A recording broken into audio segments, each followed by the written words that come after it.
हमारे देश हिंदुस्तान में अधिकतर महिलाएं पति के ऊपर डिपेंड करती हैं। पति रोजगार करता है, पैसे कमाता है और पत्नियां घर परिवार चलाती हैं और ये परिवार भी बड़े खुशहाल तरीके से चलता है।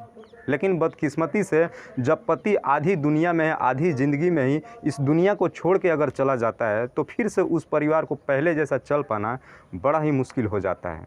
आज की कहानी में भी बिल्कुल कुछ ऐसी होता है, जिसमें एक परिवार में 3 सदस्य होते हैं, पति, पत्नी और उसका एक बेटा। पति रोजगार करता है, पैसे कमाता है, पत्नी घर चलाती है, बेटा उसका हॉस्टल में रहता है। परिवार बड़े खुशहाल तरीके से चल रहा होता है कि अचानक उसके पति की मौत हो जाती है। 30 वर्ष की उम्र में वो इस दुनिया को छोड़ के चला जाता है। ज़रा सोच के देखिए कि वो जब दुनिया छोड़ के चला जाएगा तो उस परिवार की हालत क्या हो पाएगी।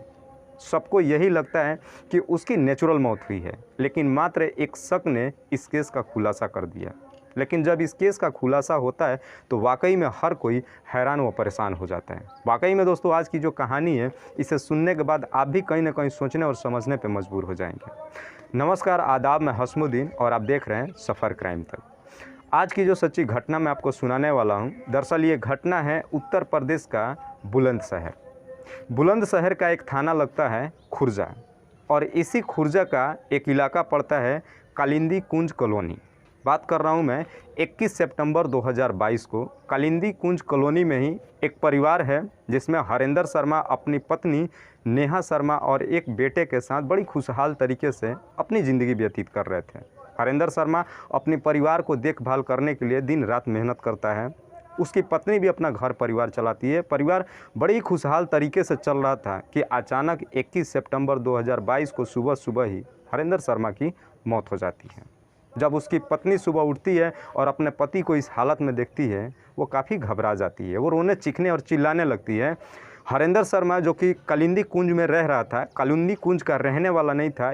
हरेंद्र शर्मा मूल निवासी अरनिया थाना क्षेत्र के रुकुनपुर गांव का रहने वाला था।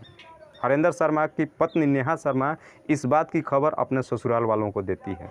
उसके ससुराल के जो भी परिजन होते हैं सब के सब हरेंद्र शर्मा के घर पहुंचते हैं। घर के परिजन जब वहां पहुंचते हैं तो हरेंद्र शर्मा की बॉडी को लेकर के अपने घर जाने की तैयारी करते हैं ताकि उसकी अंतिम प्रक्रिया पूरी कर दी जाए। लेकिन हरेंद्र शर्मा के छोटे भाई प्रिंस ने जब हरेंद्र शर्मा के पैर से कपड़े उतारा तो देखा कि उसके पैर में कुछ तार बंधे हुए हैं। हरेंद्र शर्मा को न जाने क्यों शक हुआ कि मेरे भाई के साथ में कुछ न कुछ गड़बड़ हुआ है। उसने किसी की बात नहीं सुनी और तुरंत ही खुर्जा थाने में इसकी इन्फॉर्मेशन दे दी।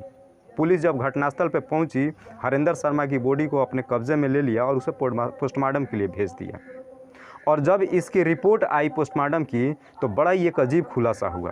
पोस्टमार्टम रिपोर्ट से पता चला कि हरेंद्र शर्मा को खाने में कुछ नशीली पदार्थ दी गई है और उसके बाद हरेंद्र शर्मा के शरीर में बिजली के करंट भी लगाया गया है। जब ये खबर हरेंद्र शर्मा के घर परिवार वालों को दिया जाता है और उसका भाई प्रिंस जब सुनता है वो काफ़ी घबरा जाता है। पुलिस जब उससे पूछताछ करती है कि क्या तुम्हें किसी पे शक है, तो प्रिंस बहुत जल्द ही एक जवाब देता है कि साहब, मुझे पहले से ही शक था कि मेरे भाई की नेचुरल मौत नहीं हुई है, क्योंकि मैंने कल ही अपने भाई से बातचीत किया था। मुझे शक है कि मेरे भाई की मौत के पीछे मेरी भाभी का ही हाथ है। पुलिस वाले भी बड़ा शौक में पड़ जाते हैं। वो अचानक पूछते हैं कि ऐसे तुम क्यों कह रहे हो, तुम्हारी भाई की पत्नी उसकी हत्या क्यों कर सकती है। तो उसका भाई प्रिंस बताता है कि दरअसल उसकी भाभी की किसी रवि के नाम के व्यक्ति के साथ में लव अफेयर चलता है। जब प्रिंस ये बातें पुलिस वालों को कहता है तो प्रिंस के ही तहरीर पे पुलिस वाले मुकदमा दर्ज कर लेते हैं और फिर उसकी पत्नी नेहा को और उसके दोस्त रवि को अपनी हिरासत में ले लेती है। और जब इससे पूछताछ करती है तो ये दोनों इस बात को बिल्कुल सिरे से खारिज कर देते हैं और कहते हैं कि साहब, प्रिंस सब कुछ झूठ बोल रहा है। लेकिन जब पुलिस इनसे सख्ती से पूछताछ करती है तो आखिरकार ये पुलिस के सामने अपने घुटने टेक देते हैं और अपना जुर्म कबूल कर लेते हैं। लेकिन जब इसकी पूरी कहानी बताते हैं तो वाकई में पुलिस वाले भी सुन करके हैरान व परेशान हो जाते हैं।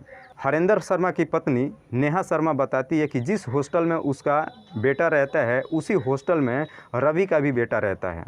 अक्सर मैं अपने बेटे से मुलाकात करने जाती थी तो वहीं पे मेरी मुलाकात रवि से हुई थी। जब हमें पता चला कि हम दोनों ही एक ही कॉलोनी के रहने वाले हैं, अक्सर हम दोनों में बातचीत होने लगा। बातचीत कुछ इतने आगे हद तक बढ़ गई कि हम दोनों एक दूसरे को पसंद करने लगे। इसके बाद हम जब भी मिलते थे हम दोनों के साथ में संबंध भी बनता था। और फिर हम दोनों ने मिल करके इरादा कर लिया कि हम दोनों शादी करेंगे। लेकिन इनके बीच जो भी रिलेशन चल रहा था, इसकी खबर नेहा शर्मा के पति हरेंद्र शर्मा को पता चल चुका था।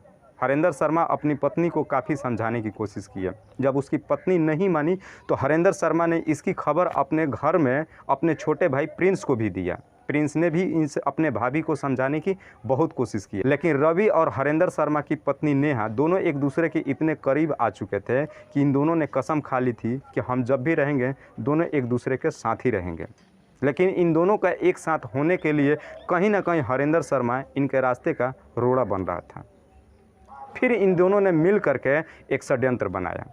20 सितंबर 2022 को हरेंद्र शर्मा किसी काम से अपने गांव गया था और गांव से वापस आने के बाद शाम को जब अपने घर पहुंचा तो उसकी पत्नी ने उसके लिए खाना लगाया और अपने साजिश के तहत ही उसके खाने में कुछ नशीली पदार्थ मिला दिया, जिसके बाद वो खाने के बाद वो बेहोश हो जाता है। और उसके बाद से उसकी पत्नी और उसका आशिक रवि दोनों मिल करके और उसके शरीर में करंट लगाते हैं और करंट की वजह से उसकी मौत हो जाती है। करंट इसलिए लगाते हैं ताकि उसके शरीर पे कोई भी चोट का निशान ना आ सके, किसी को शक न जाए कि इसके साथ में कोई मार पिटाई की गई है या इसके शरीर पे कोई दाग धब्बा हो।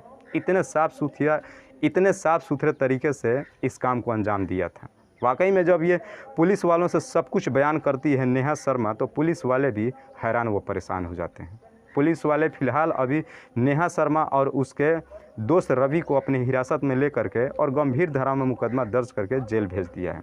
खुर्जा थाने के पुलिस अधिकारी धर्मेंद्र सिंह राठौर का कहना है कि हम बहुत जल्द ही इसका चार्जशीट भी तैयार करने वाले हैं और हम भी कोशिश करेंगे कि बहुत जल्द ही इन्हें कम से कम समय में और सख्त से सख्त सज़ा दिलाने की कार्य करेंगे। दोस्तों, इस कहानी को सुनाने का उद्देश्य मुझे किसी को परेशान नहीं करना है, किसी को तकलीफ़ नहीं पहुंचाना है, बस आपको बताना है आप जहां भी रहें सुरक्षित रहें और अपनों का ख्याल रखें। तब तक के लिए जय हिंद, जय भारत।